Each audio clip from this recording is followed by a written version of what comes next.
සුබම සුබ දවසක් කියලා පිළිගන්නවා ඔයගොල්ලන් හැම දෙනෙක්ම අතත් මගේ YouTube channel එකට. හරි ඉතින් ඔන්න අද වීඩියෝ එකෙන් ගෙනලා දෙන්නේ කොහොමද හරියටම අන්තර්ජාලය හරහා මුදල් උපයන්නේ කියලා. ඉතින් ඔයා හිතන්න ඔයාලට අන්තර්ජාලය හරහා මුදල් උපයනකොට අන්නේ පිළිබඳව තියෙන 0.0ක දැනුමක් කියලා. ඔයාලට අද මේ වීඩියෝ එක බැලුවාට පස්සේ යන්නේ දැනුම 80%ක් දක්වාම වර්ධනය කරගත හැකි. හරි. අද වීඩියෝ එකෙන් මම මේ පිළිබඳව සම්පූර්ණ විස්තරයක්ම කරනවා. ඊට කලින් පොඩි දෙයක් මතක් කරනවානේ. අන්න ඒක තමයි මේ වගේ ගොඩක් වැදගත් වීඩියෝස් බලන්න අනිවාර්යෙන් දැම්ම අපේ YouTube channel එක subscribe කරලා තියාගන්න. මොකද මේ වගේ තවත් ගොඩක් වැදගත් වීඩියෝස් එකකින් ඉදිරියටත් වැටෙන නිසා. හරි එහෙනම් වැඩි කතාවක් නැහැ අපි අද මේ වීඩියෝ එක ආරම්භ කරමු.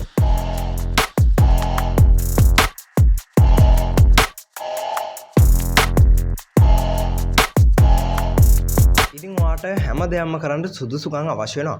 ඔයා හිතන්න දැන් ඔයා මොකක් හරි රස්සාවකට යනකොට ඔයාගේ A level සුදුසුකම් බලනවා. ඒ වගේම O level සුදුසුකම් ඔයා කැම්පස් ගිහිල්ලා තියෙන්නේ ඔයාට මොනවද තියෙන එක්ස්පීරියන්ස් මෙන්න මේ වගේ හැම දෙයක්ම ඔයා බලනවා. ඒ කියන්නේ ඔයාගේ ජොබ් එකට එක්ස්පීරියන්ස් හැම එකම බලනවා. ඒ වගේ තමයි මෙන්න මේ ඔන්ලයින් ජොබ් එකට. ඇත්තටම අන්තර්ජාලය හරහා මුදල් උපයනකොට ඔයාට අන්නේ සුසුකම් තිබිලා වැඩක් නැහැ ඇත්තටම. ඔයා දැන් ඔයා හිතන්න ඔයා A level පාස් කළේ වුණාට අන්තර්ජාලය හරහා මුදල් උපයනකොට ඒක කිසිම විදිහකින් වැදගත් වෙන්නේ නැහැ. අන්න ඒකට තියෙනවා වෙනම සුසුකම් මේවා. ඒවා ඔයා හරියටම කම්ප්ලීට් කරගන්න ඕනේ. ඉතින් ඇත්තටම මොනවද අන්නේ සුසුකම්? ඉතින් අර විදිහට ටිකක් අමාරුවෙන් කරන්න ඕන සුසුකම් නෙවෙයි මේකට අවශ්‍ය වෙන්නේ පොඩි ලේසි ඒවා. ඉතින් මේවට අපි ස්කිල්ස් කියලා කියමු. ඉතින් ඔයාට ඉස්සලම් පුළුවන් වෙනවා වීඩියෝ එඩිට් කරන්න. ඒ වගේම ෆොටෝ එඩිට් කරන්න. දැන් ෆොටෝ එඩිට් කරනවා කියවම ලස්සනට බ්ලර් කරලා බෑග්ග්‍රවුන්ඩ් දාන එකම නෙවෙයි සාමාන්‍යයෙන් thumbnail එකක් එඩිට් කරන්න ඒ වගේම හොඳ වීඩියෝ එකක් එඩිට් කරන්න මොකක් හරි කම්පැනි එකකින් ඉඳන් වීඩියෝ එකක් එඩිට් කරනවට පුළුවන් ගොඩක් හොඳයි ඒ වගේම ඔයාලට ටිකක් ටයිපින් ජොබ් ඒ කියන්නේ ටයිපින් ජොබ් පැත්තට යනවා නම් ඔයාලට හොඳට ටයිපින් පුළුවන් වෙන්න ඕනේ. ඉතින් කම්පියුටර් එකක් වෙන්න පුළුවන් ෆෝන් එකක් වෙන්න පුළුවන් ඔන්න වගේ ස්කිල්ස් ඔයා ඉස්සරහම හදා ගන්න ඕනේ. ඔයා හිතන්නේ දැන් ඔයා කන්ටෙන්ට් ක්‍රියේෂන් පැත්තෙන් ඉස්සරහට එන්න යනවා කියලා. ඒ කියන්නේ දැන් මේ විදිහට YouTube වීඩියෝ එකකින් ඔයා උඩට එන්න බලනවා කියන්නේ අන්න ඒ විදිහට මොකක්ම හරි දෙයකින් ඔයා උඩට එන්න දැන් අන්තර්ජාලය හරහා මුදල් උපයනකොට අපි එකකටම සීමා වෙන්න ඕනේ නැහැ. ඒ කියන්නේ ඔයා හිතන්නකෝ දැන් ඔයා මේක YouTube එකටම හිර වෙන්න අවස්ථාවක් නැහැ. Fiverr එකටම හිර වෙන්න අවස්ථාවක් නැහැ. ක්‍රිප්ටෝකරන්සි නැත්නම් ට්‍රේඩින් මේවටම හිර වෙන්න කියලා දෙයක් නෙමෙයි. ඉංග ඕන තරම් අපිට ඉඩ තියෙනවා මේක සර්වයිව් වෙන්න. ඒ නිසා අපිට කිසිම ප්‍රශ්නයක් නැතුව ඉතාමත් ඉක්මනින් මේකේ මුදල් උපයන්න පුළුවන්. හැබැයි අර ස්කිල්ස් ටික හරියටම හදා ගන්න ඕනේ. ඉතින් මේකට එක ස්කිල් එකක් කියලා කියන්න බෑ. මේවා තමයි බේසික් මේ ස්කිල්ස්. ඔයා තව ටියුටෝරියල්ස් බලලා හරියට ඉගෙන ගන්න ඕනේ මේ පිළිබඳව.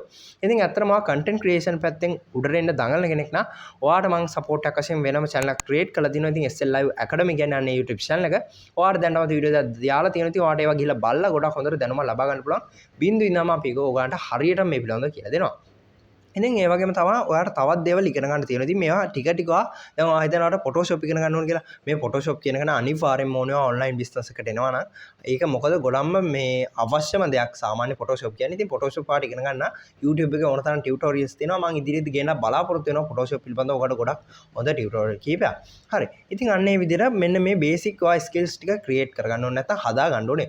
ඉතින් අන්න ඒ විදිහට හදාගත්තට පස්සේ ඔයාලට කිසිම ප්‍රශ්නයක් නැතුව මෙන්න මේ ඔන්ලයින් ෆීල්ඩ් එකට එන්න පුළුවන්. ඉතින් අන්න ඒ විදිහට ඔන්ලයින් ෆීල්ඩ් එකට ආවට පස්සේ ඔයාට පුළුවන් සම්පූර්ණයෙන්ම අන්නේ කරා මුදල් උපයන්න. දැන් කොහොමද අන්නේ විදිහට ස්කිල් එකක් හදාගත්තට පස්සේ මුදල් උපයන්නේ? ඉතින් ඇත්තටම ඔයාට මුදල් උපයන්න නම් ඔයා හිතන මම කලින් කිව්වත් වගේ මේ දැන් මම එක්සැම්පල් එකක් විතරයි කියන්නේ. මේක හැම එකකටම අදාළ කරගන්න. මම කලින් කිව්වත් වගේ මම Photoshop ඉගෙන ගත්ත කියන්නේ ඔයාට පුළුවන් Fiverr එකේ මොකක් හරි දාන්න මෙන්න මේ විදිහට මට පුළුවන් කලර් තියෙන නැත්නම් black and white photo එකක් කලර්ඩ් කරලා දෙන්න. ඉතින් අන්න ඒ විදිහට කලර්ඩ් කරලා දෙන්න කියලා ඔයා සෙල් එකක් දානවා. ඉතින් අන්න ඒ විදිහට සෙල් කෙනෙක් ඇවිල්ලා අන්න ඒක බයි කරන්න යනවා. ඒ කියන්නේ ඔයාගේ උදව්වක් ගන්න යනවා. ඉතින් ඔයාට අන්න ඒකට මුදලක් හම්බ වෙනවා. ඉතින් ඔයාට මේ මුදල හම්බෙන්න ඔයා Photoshop ඉගෙන ගත්ත හින්දා. අන්න ඒක තමයි මම කියන්නේ ඔයාට මෙන්න මේ සුසුකම් ටික ඔයා ඉස්සලා සපුරගෙන ඉන්න ඕනේ. ඉතින් මේවා ටික දවසක් ඔයාට මේ ෆීල්ඩ් එකේ ඉන්නකොට අනිවාර්යයෙන්ම දැනගන්න ලැබෙනවා. වගේම ඔයාට මේවා හරියටම කරගන්න පුළුවන්. ඉතින් තවත් ගොඩ දෙනෙක් කතා බහට ලක් වෙන ප්‍රධානම මාතෘකාවක් තමයි මෙන්න මේ ක්‍රිප්ටෝකරන්සි සහ ට්‍රේඩින් කියන්නේ. හරි. අපි ඊළඟට කතා කරමු අන්න ඒවා පිළිබඳව. හරි. ඉතින් දැන් ඔයා කල්පනා කරනවා ඇති කොහොමද මෙන්න මේ ක්‍රිප්ටෝ හරහා සහ ට්‍රේඩින් හරහා දියුණු වෙන්නේ කියලා.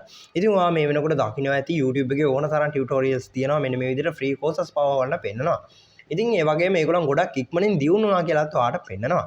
ඉතින් මෙන්න මේ විදිහ ඔයාට තේරුමක් තියෙනවද දන්නේ නැහැ. සමහර විට ඔයා හිතන්න සාමාන්‍ය එක කෝස් එකකට 14000 15000 ඒ වගේම 25000කට ආසන්න මුදලකට සමහර තියෙනවා අපිට ට්‍රේඩින් කෝස් වගේම ක්‍රිප්ටෝකරන්සි කෝසස් බලා ගන්න පුළුවන් වෙනවා. ඉතින් මෙන්න මේ විදිහේ මුදලක් ගෙවලා ඔයා කෝස් එකක් කරලා ඔයාට ඒකේ මුදල් උපයන්න බැරිනොත් ඔයාට කොච්චර ලොකු පාඩුවක් වෙනවද? ඉතින් ඒ වගේම තවත් දෙයක් තමයි ඔයාට අන්න ඒ වගේ මුදලක් තියෙන කෙනෙක් නම් ඔයා කිසිම දවසක මෙන්න මේ විදිහට ක්‍රිප්ටෝවත් නැත්නම් ට්‍රේඩින් වලටවත් බහින්න අවශ්‍ය කෙනෙක් නෙවෙයිනේ. ඉතින් ඔයාට ඒකෙම පොඩ්ඩක් තේරුම් ගන්න පුළුවන් වෙන්න ඕනේ මෙන්න මේ හැම කෝස් එකක්ම බොරු කියන එක. ඉතින් ඇත්තටම ක්‍රිප්ටෝකරන්සි කියන්නේ මේක ලෝකේ තියෙන ප්‍රබලම දෙයක් වුණාට හැබැයි ෆීල්ඩ් එකෙන් දියුණු වෙන්න පුළුවන් උනේ ලංකාවෙන් 100%කටවත් අඩු ප්‍රමාණයක්. මොකද මෙන්න මේක ගොඩම අමාරු ෆීල්ඩ් එකක් සාමාන්‍ය ලෝකෙත් මේක ෆේමස් වෙන්නේ නැති ප්‍රධානම හේතුවක් තමයි මෙන්න මේ විදිහට මේකේ හරියට ඒකේ සර්වයිව් වෙන්න බැරි වෙන එක. ඇත්තටම ඔයාලට කියන්න මෙන්න මේ එකේ සර්වයිව් වෙනවා කියන්නේ නැත්නම් ක්‍රිප්ටෝ හරි ට්‍රේඩින් හරි මේක ඇතුළට බහලා වැඩ කරනවා කියන ඇත්තටම ඔයාව හිතන graph එක දිහා බලලා ඒ විදිහට සල්ලි හම්බ කරන්න ගොඩක්ම අමාරුයි. ඉතින් ඔයා හිතන්නේ මේ විදිහට කෝස් එකක් කරලා මෙහෙමයි මං කියන්නේ කෝස් එකක් කරන්න එපා කියන එක නෙමෙයි. ඔයාලට පුළුවන් ෆ්‍රී කෝස් එකක් කරලා බලන්න. ඉතින් ඔයාලට ෆ්‍රී කෝස් එකක් ටික දවසක් කරන් යනකොට තේරෙයි මේගොල්ලෝ ඇත්තටම මොකද්ද මේ කරන්නේ කියලා. ඒගොල්ලන් දිගින් දිගටම අපිට පෙන්නනවා මෙන්න මේ විදිහට මං මේ කාර් එක ගත්තා මේ කාර් එක ගත්තා මෙන්න මේ විදිහට ගෙවල් ගත්තා මෙන්න මේ වගේ ගොඩක් දේවල් ඔයාලට පෙන්නන්න තමයි ඒගොල්ලන් try කරන්නේ. ඉතින් අන්න ඒ විදිහට එක පෙන්නලා ඔයාගේ විශ්වාසය විතරයි හදන්නේ. ඉතින් ඔයාලට පුළුවන් කිසිම ප්‍රශ්නයක් නැතුව ෆ්‍රී කෝස් එකකට ඇඩ් වෙන්න. ඉතින් අන්න ඒ විදිහට ෆ්‍රී කෝස් එකකට ඇඩ් වෙලා ඔයා බලන්න පොඩ්ඩක් ඔයාලට මොනවද ඉගෙන ගන්න පුළුවන් වෙන්නේ කියලා. ඉතින් අන්න ඒ විදිහට ඉගෙන ගන්න පුළුවන් වුණොත් ඉගෙනගෙන ඒකෙන් සාර්ථක වෙන්න හැබැයි කියන්න ඕනේ මේ ක්‍රිප්ටෝ කරන්සි කියන්නේ ඔයා හිතන විදිහට ලේසි එකක් නෙමෙයි. මේකේ හරියටම ඔයාලට වැඩක් කරන්න අවුරුදු 8ක්වත් මෙන්න මේ ෆීල්ඩ් එකේ බැහැලා වැඩ කරන්න ඕනේ. ඉතින් අන්න ඒ විදිහට තමයි ඔයාලට අන්න ඒ හරියට මේ ෆීල්ඩ් එකට එන්න පුළුවන් වෙන්නේ. ඉතින් අන්න ඒක තමයි ඔයාලට ප්‍රධාන වශයෙන් මට කියන්න තියෙන්නේ. මෙන්න මේ ක්‍රිප්ටෝ කරන්සි වගේම අන්න ඒ වගේ උඩට ඉන්න දඟලනට වඩා ඔයාලට පුළුවන් සාමාන්‍යයෙන් Fiverr වගේ වෙබ්සයිට් එකකින් ටිකක් උඩට එන්න. ඉතින් ඇත්තටම ඔයාලට content creation කියන්නේ ගොඩක්ම හොඳයි. හැබැයි YouTube එකකින් ඔයාලට මුදලක් ගෙවනවා කියලා හිතනවා. හැබැයි අන්න ඒ revenue ගොඩක්ම අඩුයි. ඔයාලට ස්පොන්සර් එකක් ලබා ගත්තොත් නම් ගොඩක් හොඳ revenue එකකට යන්න පුළුවන්. ඉතින් ස්පොන්සර් එක ලබා දෙන්න ඔයාලට ගොඩක් හොඳ audience එකක් ඉන්න ඕනේ. ඉතින් ඔන්න ඔය විදිහට content creation හරි Fiverr හරි මේකේ එක එක જાතියව තියෙනවා. හැබැයි typing job අපිට බලා ගන්න පුළුවන් වෙනවා. හැබැයි මේවා විශ්වාසදායක විදිහට කරන්න ඕනේ. ඒ කියන්නේ දැනට ගොඩාක් අපිට scam තමයි බලා ගන්න පුළුවන් වෙන්නේ. මීට කලින් මම වීඩියෝ එකක් කරලා තියෙනවා typing job පිළිබඳ. ඔයාලට බලන්න description එකේ link එක දෙනවා. අන්න ඒ වීඩියෝ ගිහලා දැම්ම බලන්න. හරි. ඉතින් ඔන්න ඔය ටික පිළිබඳව තමයි අද වීඩියෝ එකේ මම කතා කරන ප්‍රධානම හේතුවක් උනේ. ඉතින් මේ වගේම තවත් වීඩියෝ එකක් ගෙන මම බලාපොරොත්තු වෙනවා. මොකද මේ වීඩියෝ එක තවත් කතා කරොත් ගොඩක් දික් වෙන නිසා අපි මේ වීඩියෝ එක part දෙකකට කතා කරමු කියලා මම හිතුවා. හරි. ඉතින් අපි බලමු මේකෙන් තවත් කොහොමද ඔයගලන් දැනුම වැඩි කරගන්න කියලා. මම හිතනවා අනිවාර්යෙන් අද කතා කරපු හැමදේම ඔයාලට ගොඩක් වැදගත් වෙන්න ඇති කියලා. හරි. එහෙනම් අපි තවත් මේක ගොඩක් වැදගත් වීඩියෝ එකක් හැමෝම තාම channel එක subscribe කරමු තියෙන අනිවාර්යෙන් subscribe කළාද වීඩියෝ එක අයින් වෙන්න. ඒ වගේම අනිවාර්යෙන් වීඩියෝ like එකක් දාන්න කියලා අනිවාර්යෙන් මතක් කරනවා. එහෙනම් අපි තවත් මේක ගොඩක් වැදගත් වීඩියෝ එකක් හැම වෙන හැමෝටම සුබ දවසක්.